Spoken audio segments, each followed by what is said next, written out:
ఈరోజు ఇనిమేళ్లలో తెలుగుదేశం పార్టీ నాయకుల మీద హత్యా ప్రయత్నం జరిగింది. ఈరోజు వినుకొండలో ఎన్డీఏ అభ్యర్థిగా నేను నామినేషన్ వేశా. భారీ రేంజ్లో జనసమూహం వచ్చారు. ప్రజాస్పందన వేలలో రావడంతో ఓర్చుకోలేక బొల్లా బ్రహ్మనాయుడు ఈరోజు దాడులు ప్రోత్సహిస్తున్నాడు.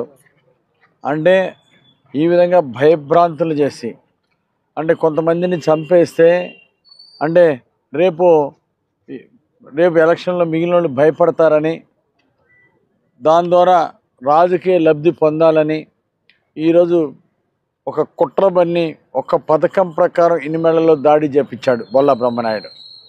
కాబట్టి నేను ఎస్పీ గారిని కూడా కోరాను, దీని మీద సమగ్రమైనటువంటి దర్యాప్తు జరిపి ఎవరైతే హత్యా ప్రయత్నం చేశారో వాళ్ళ మీద కఠినంగా చర్యలు తీసుకోవాలని చెప్పేసి నేను ఎస్పీ గారిని కోరాను, సిఐ గారిని కోరాను.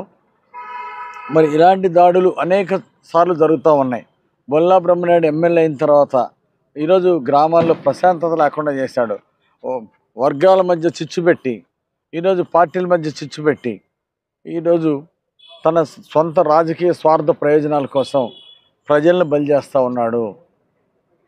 ఇది కుట్రలో భాగం. ఎన్నికల్లో ఓడిపోతున్నామనేటువంటి భయంతో ఈరోజు అరాచకాలు చేసినా గెలవాలని చెప్పేసి ఈరోజు ఒక ఆలోచనతో ఈరోజు ఎమ్మెల్యే బొల్లా బ్రహ్మనాయుడు ప్రోత్సాహంతో ఇవన్నీ కూడా జరుగుతున్నాయి. ప్రజలందరూ గమనిస్తున్నారు. పోలీస్ డిపార్ట్మెంట్ వాళ్ళు దీని మీద సమగ్ర దర్యాప్తు చేసి దీని మీద చర్య తీసుకోవాలని చెప్పేసి నేను కోరుతున్నాను. మరి కొత్తగా వచ్చినటువంటి ఎస్పీ కానీ డిపార్ట్మెంటు న్యాయం చేస్తారని నేను ఆశాభావం వ్యక్తం చేస్తున్నా.